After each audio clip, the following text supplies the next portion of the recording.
حسین یا حسین حسین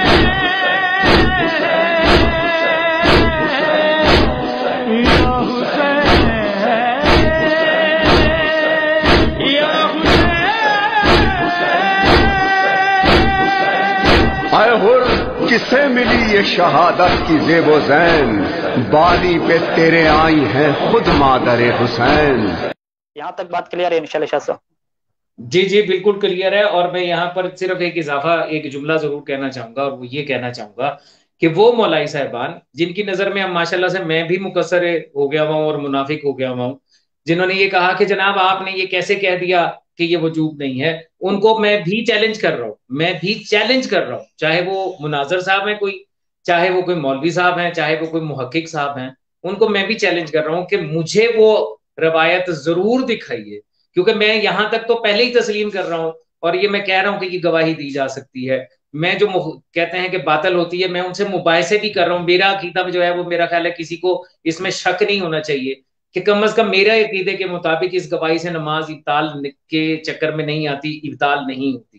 ہاں وجوب کے اوپر قائل کرنے کے لیے چاہے وہ اظہر حیدری صاحب ہیں، چاہے وہ کوئی علوی صاحب ہیں، چاہے وہ کوئی محقق صاحب ہیں، چاہے وہ کوئی نقوی صاحب ہیں، جو بھی ہیں، جو یہ سمجھتے ہیں کہ وہ اس دور غیبت کبریٰ میں اس گواہی کو نماز میں واجب بزبان معصوم دکھا سکتے ہیں، تو بسم اللہ کریں، میرے سامنے بھی پیش کریں، آپ کے تقی ہاشمی کے سامنے بھی پیش کریں، اور ہمیں قائل کریں دلیل کے ساتھ، بجائے اس کے کہ آپ صرف جذباتی تقاریر کر کے اور وہ استدلال کے جو طریقہ کار ہے ان کے مطابق کر کے آپ یہ کہیں کہ دیکھیں جی چونکہ یہاں پہ لکھا ہوا ہے تو، اور یہاں پہ یہ ہے، اور یہاں پہ یہ ہے، اور یہ واجب ہے تو اس لیے یہاں پہ بھی واجب ہے۔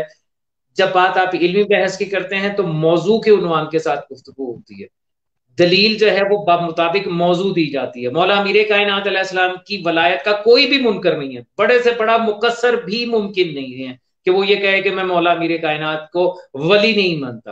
آج تو اہل سنت جو ہیں وہ باغ توحل کہہ رہے ہیں کہ مولا امیر کائنات کو ہم مولا کہتے ہیں، وہ مولا علی طارق جمیل جیسا بندہ جو ہے وہ یہ کہتا ہے کہ حضرت علی علیہ السلام نہیں کہنا چاہیے، مولا علی علیہ السلام کہنا چاہیے، کیونکہ رسول نے کہا ہے کہ جس کا میں مولا ہوں اس کا علی مولا۔ تو یہ اقرار تو ساری دنیا کر رہی ہے، ٹھیک ہے؟ کوئی بندہ آپ کو نہیں ملے گا جو یہ کہے گا کہ میں مولا امیر کائنات کو مولا نہیں مانتا، ایسا کوئی آپ کو اپنوں میں کیا غیر میں بھی نہیں ملے گا۔ لیکن بات سپیسیفک یہ ہے کہ نماز کے تشہد میں کیا مولا نے اس گواہی کو واجب قرار دیا ہے؟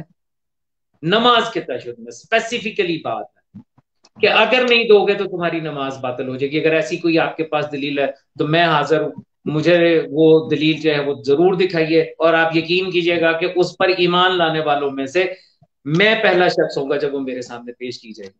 میرا جو پہلے دن جو میں نے تقی ہاشمی کے ساتھ بات کرتے ہوئے حسینیت پیج کے اوپر جو میں نے بات کی تھی، وہی بات میری آج بھی موجود ہے، اور اس کے لیے میں بڑے واضح لفظوں میں آج کے سیشن میں یہ کہہ سکتا ہوں کہ جو شخص اس کو اس غیبت کبریٰ میں بزبان معصوم واجب ثابت کر سکتا ہے ان الفاظ کے ساتھ کہ جو شخص اس کو گواہی کو اپنی نماز میں نہیں دے گا اس کی نماز باطل ہو جائے گی، تو بسم اللہ، میں اس کا انتظار کر رہا ہوں، میں اس کا منتظر ہوں کہ وہ یہ بات کہے۔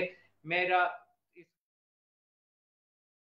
پیش کرتا ہے اپنے آپ کو تو مناظر کہتا ہے، بات کرنے کی تجھے تمیز نہیں ہے۔ آج کی میری اس گفتگو کے درمیان میں نے واضح طور پہ یہ بات کہی کہ ایسی کوئی حدیث نہیں ہے کہ جس سے یہ ثابت ہوتا ہو، یہ پتا چلتا ہو کہ معصوم نے حکم دے کے یہ کہا ہے کہ اگر کوئی اپنی نماز کے تشہد کے اندر ہماری ولایت کی گواہی نہیں دے گا تو اس کی نماز باطل ہو جائے گی۔ میں نے خاص طور پر یہ بات کہی، سن اے جاہل مطلق، مطلق جاہل مطلق، میں نے خاص طور پر یہ بات کہی۔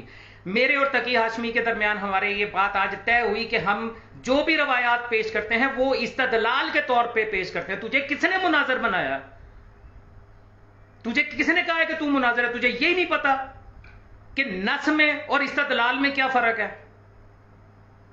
نص وہ ہوتی ہے کہ جس میں ڈائریکٹ حکم معصوم موجود ہو، استدلال وہ ہوتا ہے کہ ان روایات سے دلیل قائم کی جاتی ہے کہ جس سے کسی شے کا اثبات ثابت ہو۔ تجھے کس نے کہا کہ تو مناظر ہے؟ گالیاں دینے کے علاوہ تو نے زندگی میں کچھ سیکھا نہیں ہے۔ وہابی تو مجھے کہتا ہے، میں لعنت بھیجتا ہوں نصیریوں پر اور نصیریوں کی اولادوں کے اوپر۔ حجت قائم اجل اللہ تعالیٰ فرج و شریف کے دنیا میں تشریف آوری کے بارے میں بات کرتے ہوئے کہا کہ جب وہ تشریف لائے دنیا میں ظاہر ہوئے تو سجدے میں انہوں نے 3 گواہیاں دی۔ وہ ان باتوں سے انکار کون کرتا ہے؟ کس نے انکار کیا ان باتوں سے؟ کس نے تجھے کہا کہ ولایت امیر کائنات علیہ الصلوۃ والسلام مستحب ہے؟ یعنی تیری جاہلیت کا یہ انتہا دیکھ کہ بات ہو رہی ہے نماز کے تشہد کے عنوان سے، اور تو بات کر رہا ہے ولایت امیر کائنات کے استحباب کے بارے میں۔ کس جہل مطلق تجھے کس نے یہ کہا ہے کہ مولا امیر کائنات کی ولایت جو ہے وہ مستحب ہے؟ تجھے اتنی بھی عقل نہیں ہے؟ اس چیز سے انکار کس نے کیا؟ کون سا ایسا شیعہ، چاہے مقصر ترین شیعہ ہو، کس نے انکار کیا اس چیز سے؟ علی ولی اللہ کا منکر دکھا مجھے کون ہے، کون ایسا شیعہ ہے؟ لفظ شیعہ چاہے وہ مقصر ہو، چاہے اصولی ہو، چاہے کوئی بھی ہو، یہاں تک کہ تیرے جیسا نصیری جو ہے وہ بھی یہی دنیا کو دکھانے کے لیے کہتا ہے علی ولی اللہ۔ مولا امیر کائنات کی ولایت کا انکار تو کوئی نہیں کرتا۔ یاد رکھ، مولا امیر کائنات علیہ الصلوۃ والسلام کی ولایت کا کوئی شیعہ منکر نہیں، کوئی ایک بھی منکر نہیں، چاہے کوئی مقصر ہے، کوئی اصولی ہے، کوئی بھی ہے، کوئی منکر نہیں ہے۔ تو نے جو حدیثیں دکھائی ہیں، تو نے جو اپنی کتابیں اٹھا اٹھا کے دکھائی ہیں، اس میں ولایت امیر کائنات کا اقرار ہے۔ نماز کے تشہد میں کہاں پہ ہے مجھے وہ دکھا۔ اتنا تو بڑا مناظر بنا پھرتا، اتنا تو پٹے خان ہے، گالیاں دینے کے علاوہ تجھے کچھ آتا نہیں ہے، بکواس کرنے کے علاوہ تجھے کچھ آتا نہیں ہے۔ لا دلیل دکھا مجھے، وہ حدیث دکھا جس میں معصوم نے کہا ہو کہ یہ جو ہے، یہ اگر تم نے گواہی نہیں دی تو تمہاری نماز باطل ہو جائے گی۔ دکھا مجھے کہاں، اگر تو باقی اپنے باپ کی اولاد ہے، میرے باپ تک آتا ہے۔